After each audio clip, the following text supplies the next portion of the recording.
नमस्कार दोस्तों। आज हम पढ़ रहे हैं विष, जो कि हमारे अगध तंत्र का एक टॉपिक है जिसमें दिया हुआ विष। इसे इंग्लिश में बोला जाता है पॉइजन्स। तो बात करते हैं इसकी निरुक्ति की। तो इसकी निरुक्ति होती है विषम उच्यते विषादनात् हेतो, यानी कि जो विषाद उत्पन्न करता है उसे विष कहा जाता है। ये हमें बताई है चक्रपाणि जी ने।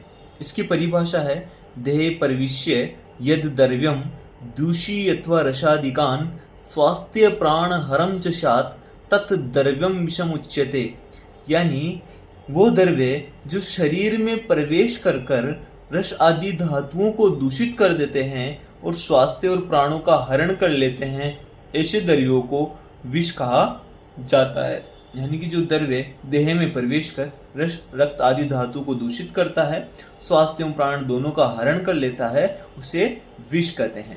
सुश्रुत जी के कल्प स्थान में बताई गई है विषाद जन्नत्वाच विषम इत्यपि दीयते। जो विषाद को उत्पन्न करता है उसे क्या कहते हैं? हम विष कहते हैं।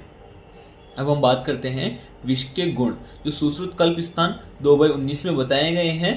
उन्होंने 10 गुण बताए हैं। रुक्षम उष्णम तथा तीक्ष्णम सूक्ष्म आसु वैवायी च विकासी विषदम च एव लघ्व अपाकी च तत्स्मृतम, यानी रुक्ष उष्ण तीक्ष्ण सूक्ष्म आशु वैवायी विकासी विशद लघु और अपाकी, इस प्रकार इन्होंने 10 गुण बताए हैं। चरक ने अपाकी नहीं माना, उन्होंने अनिर्देश्य रस एक अलग से माना है। बाकी चरक ने भी 10 ही गुण माने हैं। चरक ने कितने गुण माने हैं? 10 गुण माने हैं। बाकी सब सुश्रुत के समान ही है, केवल एक अनिर्देश्य रस उन्होंने एक्स्ट्रा माना है। वाग्भट ने 11 गुण माने हैं, उन्होंने अपाकी और अनिर्देश्य रस दोनों को मान लिया है। यहाँ पर शारंगधर जी ने भी 8 गुण माने थे। उनमें छेदी, मदावह, आग्नेयी, योगवाई, प्राणहर, सूक्ष्म, वैवाई और विकासी, ये 8 गुण उन्होंने माने हैं। अब हम बात करते हैं मध्य के गुण के बारे में। तो मध्य के जो गुण होते हैं वो विष के गुण के समान ही होते हैं, केवल एक रस अलग होता है। मध्य का अम्ल रस होता है, जबकि विष का अनिर्देश्य रस माना है। जबकि विष का कौन सा रस माना है? अनिर्देश्य रस माना है। अब हम देखते हैं ओज के गुण। तो जो ओज के गुण होते हैं वो विष के गुण के एकदम विपरीत होते हैं। गुरु शीत मृदु सलक्षणम बहलम मधुरम स्थिरम प्रसन्नम पिच्छिलम स्निग्धम ओजो 10 गुणम स्मृतम। इसके भी 10 ही गुण बताए गए हैं। इसमें पहला है गुरु, शीत, मृदु, सलक्षण, बहल, मधुर, स्थिर, प्रसन्न, पिच्छिल, स्निग्ध, ये 10 गुण बताए गए हैं। ये विष के और मध्य के एकदम विपरीत गुण होते हैं, ओज के जो होते हैं।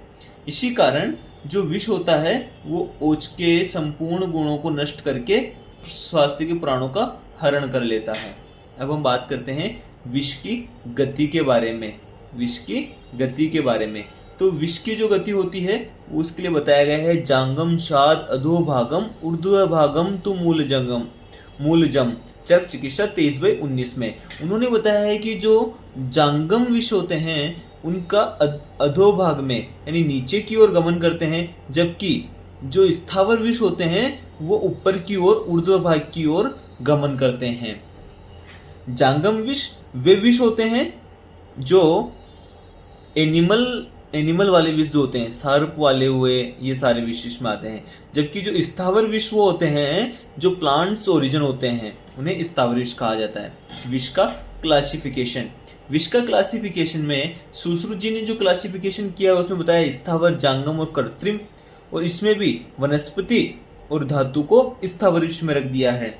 जबकि शारंगधर जी ने सेम ही बताया था स्थावर, जांगम और कृत्रिम, लेकिन कृत्रिम में उन्होंने गर्विष और दूसरी विष को रखा है।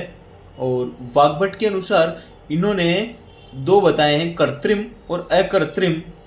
और हमारे जो चरक जी थे उन्होंने भी विष का क्लासिफिकेशन किया है।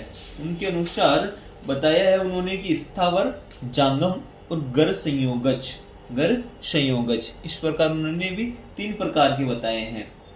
और बाकी हमारे पास अष्टांग हृदय में कृत्रिम और अकृत्रिम बताया है, और अकृत्रिम में स्थावर विष और जांगम विष को बताया है। अब हम बात करते हैं विष के संकट के बारे में कि विष संकट क्या होता है। तो इन्होंने बताया है कि विष प्रकृति काल अन्न दोष दुष्य आदि संग में विष संकटम उद्दिष्टम शतस्येकोऽत्र जीविती। इन्होंने बताया है कि यदि विष, उसकी प्रकृति, उसका काल, उसका अन्न, उसका दोष और दुष्य यदि एक साथ सब मिल जाते हैं तो जो विष होता है वो संकट उत्पन्न करता है। ऐसे संकट में उसमें से केवल 100 लोगों में कोई एक ही जीवित बच पाता है।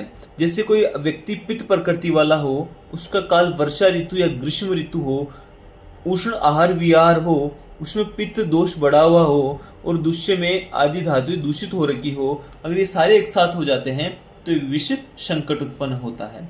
अब हम बात करते हैं स्थावर विष के अधिष्ठान और जांगम विष के अधिष्ठान। स्थावर विष के अधिष्ठान 10 माने गए हैं।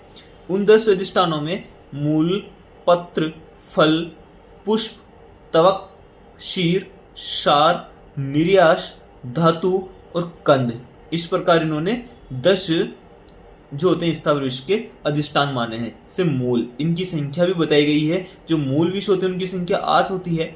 पत्र विष जो होते हैं इनकी संख्या 5 होती है। फल विष जो होते हैं इनकी संख्या 12 होती है। पुष्प विष जो होते हैं उनकी संख्या 5 होती है। शीर विष जो होते हैं उनकी संख्या 3 होती है।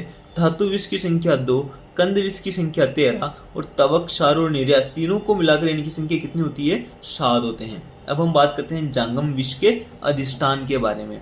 तो जो जांगम विष के अधिष्ठान है, इसमें आप देखिएगा इन्होंने 16 अधिष्ठान बताए हैं। तत्र दृष्टि निश्वास, दृष्टा नख मूत्र पुरुष शुक्र, लालार्त्र मुख संदशम, विसर्धित तुंड स्थपित शुक्र शुक शवानिति। इन्होंने बताया दृष्टि, निश्वास, दृष्टा, नख, मूत्र, पुरुष, शुक्र, लाला, आर्त्रव, मुख संदशम, लार, तुंड, अस्थि, पित्त, शुक और शवानिति।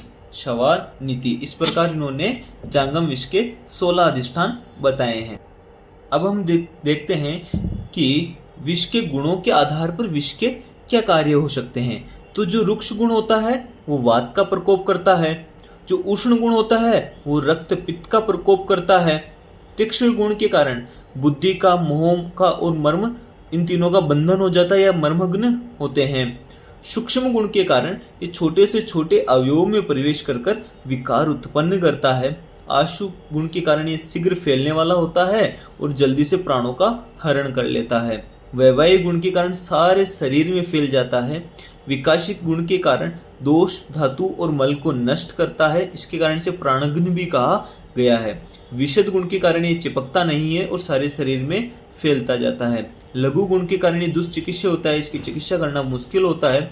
अविपाकी गुण के कारण शरीर से बाहर निकालने में इसको कठिनाई आती है और अव्यक्त के कारण कफ का प्रकोप हो जाता है। अब हम देखते हैं इसकी प्राणहर क्रिया संप्राप्ति कि ये प्राणों का किस प्रकार हरण करता है। तो हम देखते हैं कि विष द्रव्य जो होता है पहले शरीर के अंदर प्रवेश करेगा। शरीर में प्रवेश करने के बाद सर्वप्रथम ये रक्त धातु को दूषित करता है। जब रक्त दूषित हुआ तो यह रक्त संपूर्ण शरीर में परिसंचरण करेगा और परिसंचरण करने के बाद तीनों दोषों को दूषित कर देता है। जब तीनों दोष दूषित हो गए तो तीनों दोषों का प्रकोप होगा। जब तीनों दोष प्रकोप हो गए तो शरीर में स्थित आशयों में जाकर उनको दूषित करेंगे। आशय में जाकर अगर दूषित करें तो उसके बाद में हृदय में जाएंगे, हमारे हार्ट में जाएंगे और हार्ट में जो स्थित होता है ओज और विष के द्वारा नष्ट हो जाएगा, क्योंकि ओज और विष के गुण विपरीत होते हैं और व्यक्ति की मृत्यु हो जाएगी।